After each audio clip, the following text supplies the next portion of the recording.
Hello everyone, now we are going to start electrochemistry video number 2. In this video we will study about variation of conductance with concentration for weak and strong electrolyte both, and एक law है और फिर numericals. So let's begin. सबसे पहले हमने पढ़ना है variation of conductance with concentration में फॉर स्ट्रॉन्ग इलेक्ट्रोलाइट. तो स्ट्रॉन्ग इलेक्ट्रोलाइट के लिए हमें बताया गया है कि हमारा जो लैम्डा एम में कोई कंसंट्रेशन पे होगा वो हमारा लैम्डा एम इंफिनिटी, दोनों एक टर्म्स है.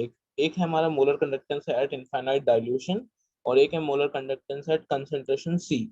तो हमारा जो molar conductance at concentration C है उसको इक्वल माना गया है लैम्डा एम इंफिनिटी, यानी जो मोलर कंडक्टेंस एट कंसंट्रेशन मतलब जीरो पे यानी कि इनफाइनाइट डाइल्यूशन पे माइनस बी रूट सी, जो कि बी हमारा एक कांस्टेंट है जो कि इनवर्सली प्रोपोर्शनल है डाइलेक्ट्रिक कांस्टेंट के, और रूट सी के अंदर जो हमारा सी है वो हमारा कंडक्टेंस कंसंट्रेशन है. तो ये हमारा एक फॉर्मूला डिराइव हुआ है यहाँ से आए हैं स्ट्रॉन्ग इलेक्ट्रोलाइट के लिए. तो इसके लिए ग्राफ भी बनाया गया हमारे लिए. हम ग्राफ को डिस्कस करने से पहले वीक इलेक्ट्रोलाइट की भी कंडीशन देख लेंगे. सबसे पहले ग्राफ देखते हैं. तो उस ग्राफ में हमारा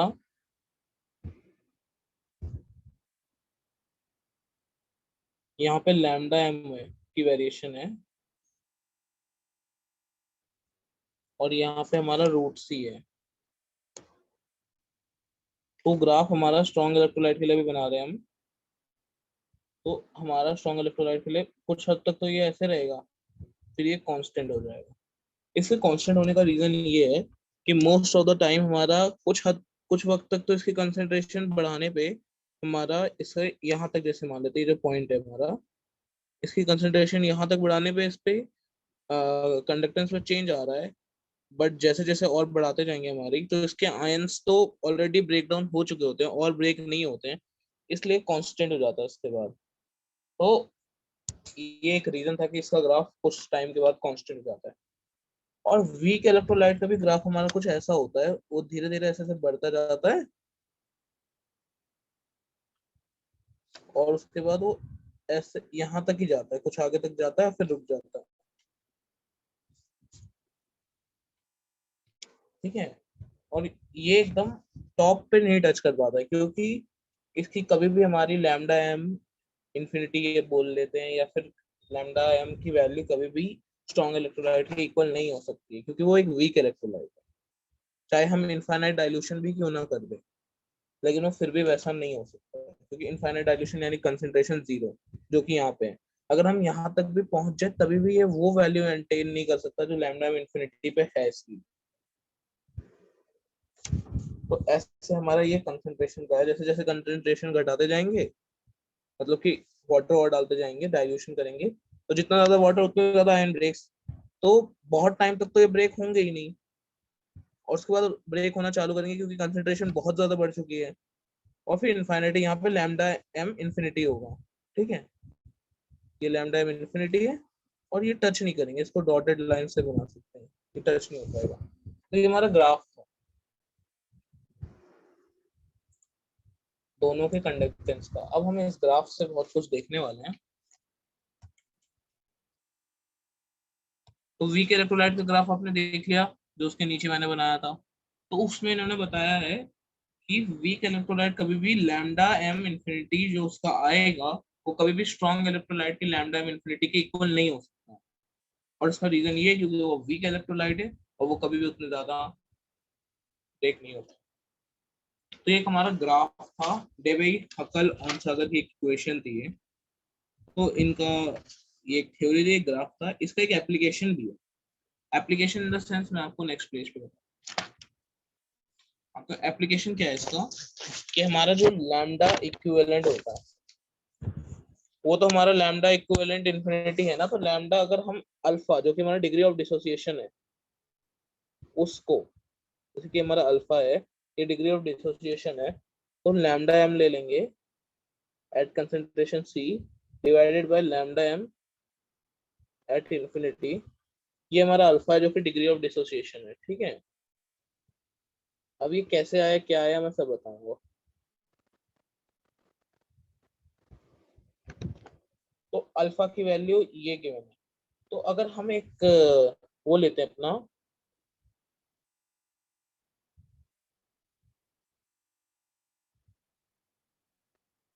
अगर हम अपना लेते हैं जैसे कोई एक रिएक्शन लेते हैं एच, कोई एसिड लेते हैं, वीक एसिड है एच ए, और अगर वीक एसिड है तो वो एक रिवर्सिबल रिएक्शन होंगी।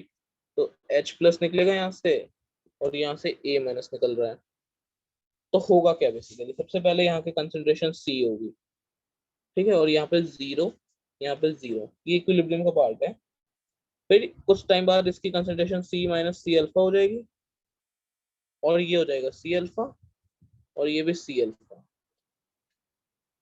तो अब हमें के ए की वैल्यू निकालनी है। के ए क्या होगा अपना, अगर हमें ये सब पता है के अपना क्या होगा, के ए कुछ नहीं होगा हमारा H प्लस का कंसंट्रेशन जो कि हमारा सी अल्फा है, और इनटू हमारा ए माइनस का कंसंट्रेशन जो कि हमारा सी अल्फा है, डिवाइडेड बाय रिएक्टेंट जो कि हमारा सी माइनस सी अल्फा, यानी C common one minus alpha. One minus alpha को कई बार वन लिख देते हैं, लेकिन हम यहाँ नहीं लिखते हैं इसका। तो अल्फा की जगह पे अगर हम ये पुट कर दें लैम्डा एम सी,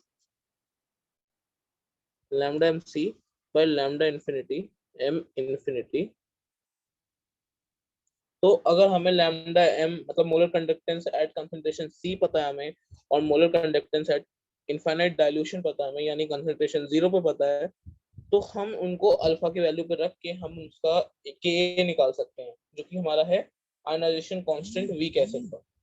और के को निकाल के हम बहुत सारी इक्वेशंस निकाल सकते हैं, इक्विलिब्रियम के क्वेश्चंस बन सकते हैं इस पे। तो ऐसे हम के को निकाल लेंगे। अब हम बात करते हैं लॉ की, कोहलास लॉ की। सो लेट्स, इस लॉ के अकॉर्डिंग हमारा जो इक्विवेलेंट कंडक्टेंस होता है उसको हम इनफाइनाइट डाइल्यूशन पे, या फिर मोलर कंडक्टेंस भी कह सकते हैं, उसको हम एल्जेब्रिक सम लिख सकते हैं उनके अंदर के जो आयोनिक है, मतलब उनके अंदर जो आयंस ब्रेक हो रहे हैं उसकी। जैसे कि हमारा उनके अंदर आयंस ब्रेक होने वाले हैं, जैसे एक एग्जांपल से मैं आपको बताता हूँ। ये तभी वैलिड है जब हमें इनफाइनाइट डाइल्यूशन पे चेक करें, हम नॉर्मल डाइल्यूशन पे नहीं देख सकते इसको, मतलब कंसंट्रेशन सी पे नहीं देख सकते, हमें कंसंट्रेशन जीरो ही चाहिए यहाँ पे अगर हमें करना है तो इसको करने के लिए हमें सबसे पहले जैसे एक एग्जांपल लेता हूँ मैं, लैम्डा इक्विवेलेंट है, ठीक है, लैम्डा इक्विवेलेंट है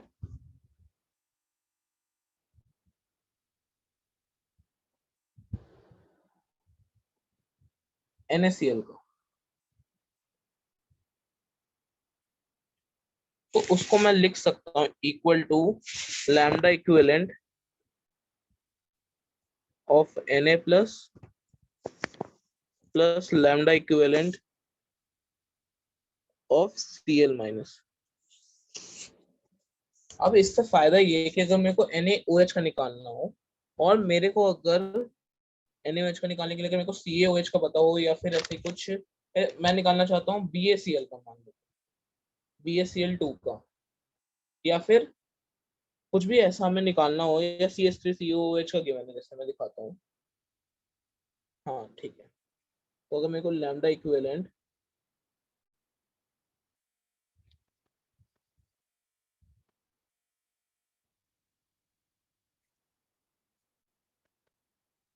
NaOH का गिवन है, ठीक है, तो इसको भी हम वैसे ही लिख लेंगे Na प्लस का लैम्डा इक्विवेलेंट प्लस हम OH माइनस का लिख लेंगे।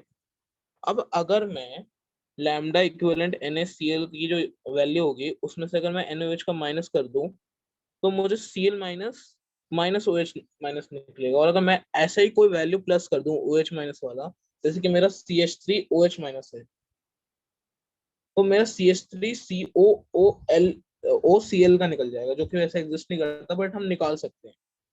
एक मतलब ये एप्लीकेशन है, इस पे एक क्वेश्चन भी आएगा, मैं आपको दिखाऊंगा आगे। जैसे कि हमारा लैम्डा एम इक्विवेलेंट NaCl का गिवन है, HCl का गिवन है, तो हमें निकालना होगा CH3COONA का, मतलब CH3COONA का भी गिवन है, तीन इक्वेशन होंगी, और तीनों को हम जैसे ऐड सब्ट्रैक्ट करके किसी तरीके से अगर CH3COOH लाना हो तो हम निकाल देंगे।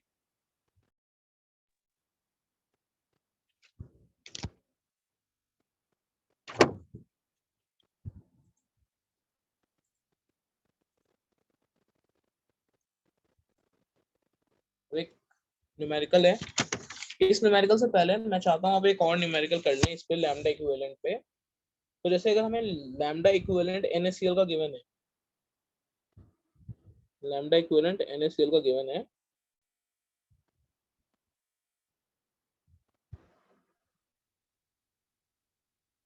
NaCl का है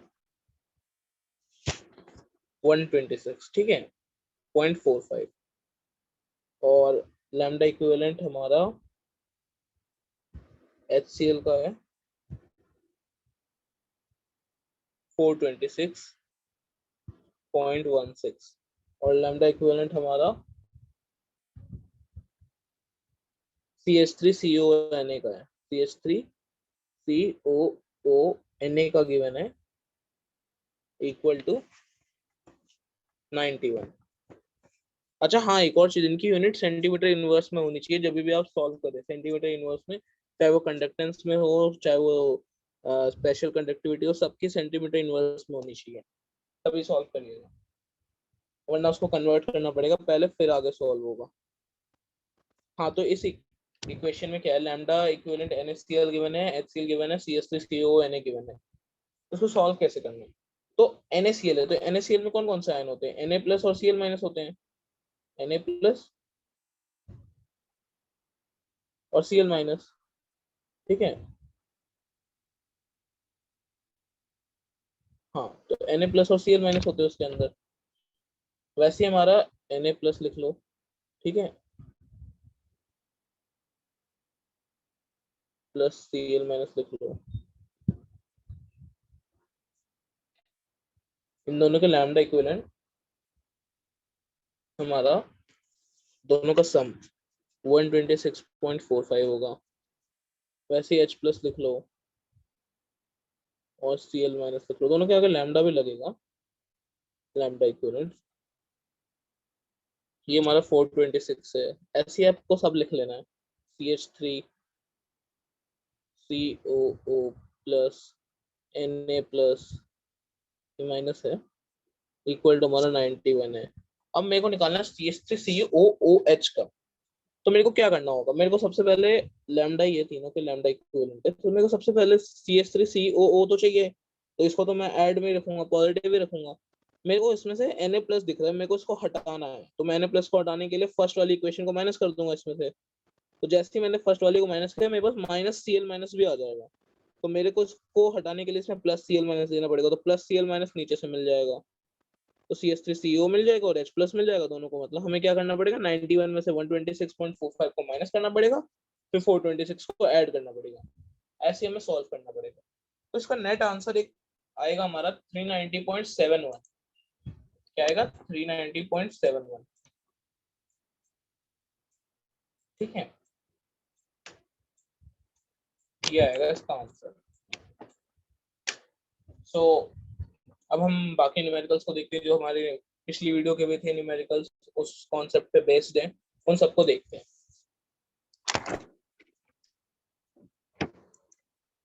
हाँ, तो न्यूमेरिकल नंबर 1 हमारा है कि हमारी कंडक्टिविटी है 0.2 मोलर KCl सॉल्यूशन की, जो कि हमारा 25 डिग्री सेल्सियस यानी कि मतलब रूम टेम्परेचर पे है, जो कि 0.0248 S centimetre inverse George Simon ohm, ठीक है, ओम, ओम का inverse MHO equal to siemens, ठीक है, जॉर्ज साइमन ओम साइंटिस्ट का नाम था, तो ये साइमन सेंटीमीटर इनवर्स है, 0.0248 है ये के की वैल्यू, यानी स्पेसिफिक कंडक्टिविटी हमें 0.0248 गिवन है, और हमें उसकी कंडक्टिविटी से पहले उसकी कंडक्टिविटी हमें निकालनी है, मोलर कंडक्टिविटी निकालनी है, और हमें उसकी मोलैरिटी जो कि 0.2 मोलर गिवन है, तो हमें उसकी मोलर कंडक्टिविटी निकालनी है, मतलब लैम्डा एम निकालना है, उसका एक फॉर्मूला बताया था आपको, वैसे ही इसको निकालना है, थोड़ा ट्राई करिए।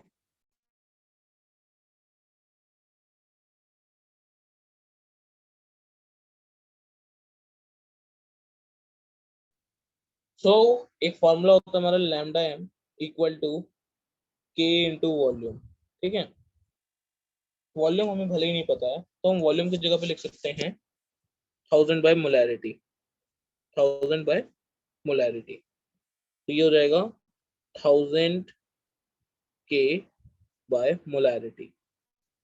तो इसको सॉल्व करेंगे तो 1000 इंटू 0.0248 यानी कि वो 24.8 आएगा, डिवाइडेड बाय हमें 0.2 करना होगा।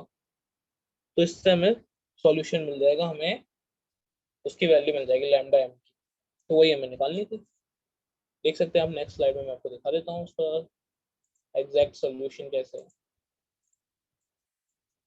देखिए K इंटू मोलैरिटी मतलब K इंटू 1000 अपॉन में मोलैरिटी 0.0248 साइमन सेंटीमीटर इनवर्स को 1000 सेंटीमीटर क्यूब लीटर इनवर्स से मल्टीप्लाई किया, डिवाइडेड बाय 0.2 मोल पर लीटर, यानी करा तो हमारा एक आंसर आया 124। वैसे भी आप देख सकते हो 24/8 बाय 0.2 हमारा कुछ 120 के आसपास ही आना चाहिए ऑब्वियसली, तो ये 124 आ गया। ऐसे हमारा एक और क्वेश्चन है, इसमें हमें रेजिस्टेंस निकालनी है। तो उसकी हमारी पहले क्वेश्चन दिया है 0.001 मोलर KCl सॉल्यूशन जो रूम टेम्परेचर पे है, उसको दिया हुआ है हमारा 1500 ओम, मतलब रेजिस्टेंस 1500 ओम दिया हुआ है, और सेल कांस्टेंट निकालना है। अगर उसकी कंडक्टिविटी 0.001 m है, मतलब 0.001 मोलर कंडक्टेंस का KCl है, मतलब मोलैरिटी है KCl की सॉल्यूशन की, तो उसकी कंडक्टिविटी जो कि K है वो 0.146 इंटू 10⁻³ साइमन सेंटीमीटर इनवर्स है। तो उसको यूज करके हमें निकालना है सेल कांस्टेंट। सेल कांस्टेंट निकालना है हमें इसमें। आप एक बार ट्राई करिए।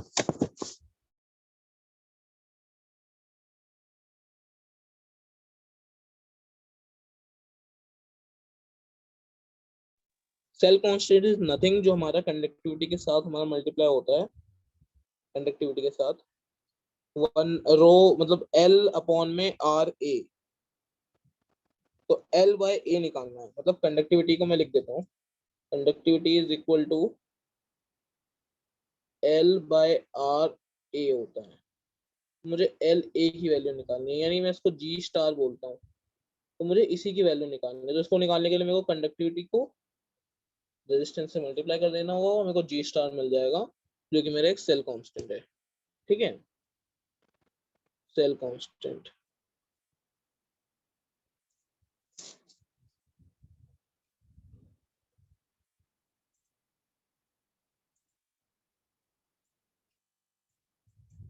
आप देख सकते हैं cell constant conductivity by conductance इन्होंने कर दिया है डायरेक्ट, कंडक्टिविटी इनटू रेजिस्टेंस ही इन्होंने भी किया है, और ये 0.146 into 10⁻³ S centimetre inverse into 1500 ohm करने से हमारा 0.219 सेंटीमीटर इनवर्स आ जाएगा।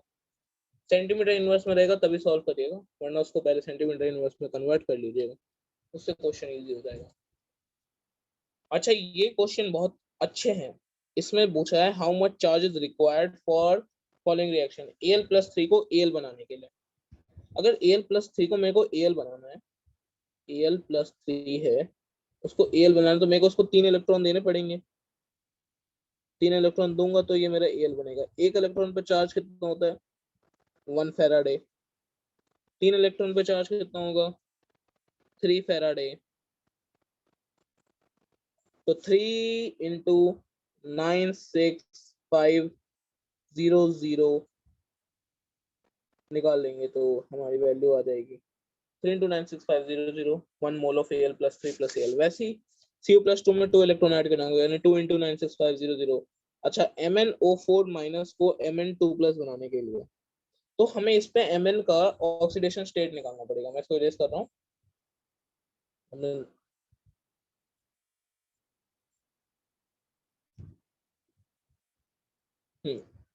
तो MnO4 माइनस का हमें ऑक्सीडेशन स्टेट निकालना पड़ेगा। सबसे पहले ऑक्सीडेशन स्टेट कैसे निकलेगा? x -8 equal to -1। तो x को लिख सकता हूं मैं -8 -1 यानी 7, यानी +7 है, और मेरे को इसको +7 से +2 ले जाना है, यानी मेरे को 5 इलेक्ट्रॉन इसको देने पड़ेंगे, और अगर मैं इसको 5 इलेक्ट्रॉन दूंगा तो 5 फैराडे। ठीक है, तो 5 फेराडे समझते हैं ना, 5 इंटू 96500। तो ये ऐसे क्वेश्चन सॉल्व हो जाते हैं हमारे। ठीक है, अभी इसमें लिखा है how much electricity in terms of Faraday is required to produce 0.2 sorry 20 gram of calcium from molten CaCl2।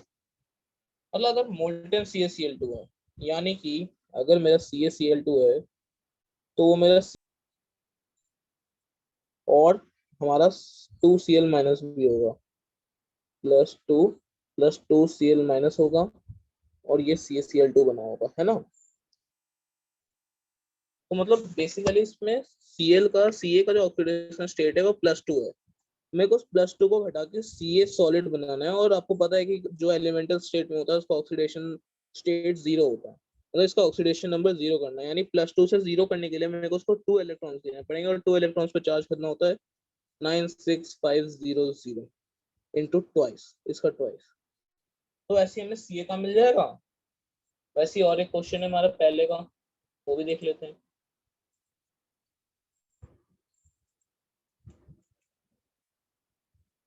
हाँ, 40 gram of aluminium from molten Al2O3।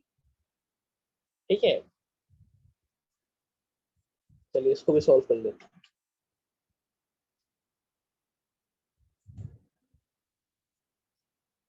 हाँ, तो 20 ग्राम ऑफ Ca चाहिए था हमें CaCl2 से।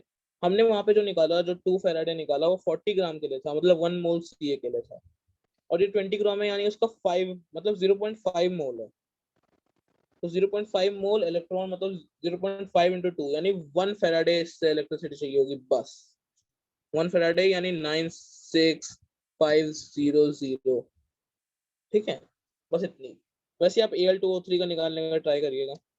इसमें हमें एल्यूमिनियम का मास पता है 27 ग्राम होता है, तो उस हिसाब से 40 ग्राम है, तो 40/27 ग्राम का आपको निकालना होगा। ठीक है, जैसे आपने 20/40 किया था, जितने इलेक्ट्रॉन इसमें आएंगे, जैसे कि Al2O3 है तो इसका है 2x-6, तो x इक्वल टू +3 है, तो +3 से मेरे को उसको लाना है 0 पे, यानी 3 इलेक्ट्रॉन्स देने पड़ेंगे। तो इसको मैं 3 से मल्टीप्लाई कर दूंगा। बेसिकली इतने फेराडे की इलेक्ट्रिसिटी चाहिए होगी मेरे को, मतलब ये 940/9 फेराडे। आप इसको ट्राई करिएगा क्वेश्चंस को। नेक्स्ट क्वेश्चन को देखते हैं। नेक्स्ट क्वेश्चन है हमारा, 3 इलेक्ट्रोलिटिक सेल्स ABC, जिसमें ZnSO4 है, AgNO3 है, CuSO4 है, उनको हमने सीरीज में कनेक्ट किया है। एक स्टेडी करंट हमारा 1.5 एम्पियर्स का हम उससे पास कर रहे हैं, और उसमें 1.45 ग्राम है, ये 45 नहीं है, ये 1.45 है।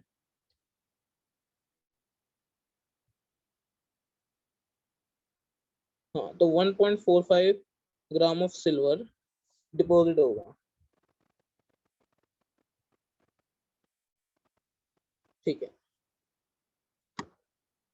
जो कि हमारा कैथोड सीरीज में कनेक्ट करने वाला है, फैराडे का सेकंड लॉ है ये। तो हमें इसमें पूछना है कि हमें कितना करंट, कितना टाइम तक करंट फ्लो हो रहा है, और हमारा कॉपर और जिंक का कितना मास डिपॉजिट हुआ होगा, हमें ये सब चीजें इसमें निकालनी है। तो सेकेंड लॉ भी यूज होगा इसमें, और इसमें फर्स्ट लॉ भी यूज होगा। फर्स्ट लॉ कैसे, मैं बताता हूँ।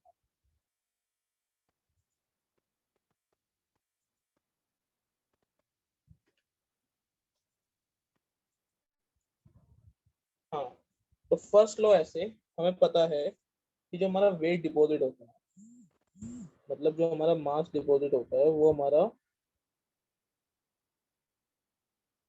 E/I/T/NF होता है, इलेक्ट्रॉन्स इनटू फेराडे। अगर Ag+ होता है, Ag तो एक ही होगा, मतलब क्योंकि क्वेश्चन में भी हमारा AgNO3 है, तो Ag+1 के स्टेट में है। तो अगर Ag+1 के स्टेट में, यानी n की वैल्यू 1 है, तो n लिखने की जरूरत ही नहीं है हमें। ठीक है, अब हमें यहाँ पे हमें बस लिखना है mass is equal to EIT/F। अगर वो 1 है तो E हमारा मोलर मास के इक्वल हो जाएगा, तो Ag का मोलर मास लिख देंगे 108 होता है जो कि, और हमें मास पता है 1.45 डिपॉजिट हुआ है, और 108 और हमारा 1.5 एम्पियर का करंट पास हो रहा है, एक टाइम है हमारा, और फेराडे है, मतलब 96500। अब कुछ करना नहीं है, इन सबको वहां भेज दो, इसको नीचे भेज दो अपॉन में, और टाइम की वैल्यू निकाल लो। इससे हमें टाइम मिल जाएगा कि हमें कितने टाइम तक इलेक्ट्रॉन को फ्लो करना। तो आपने देख लिया होगा।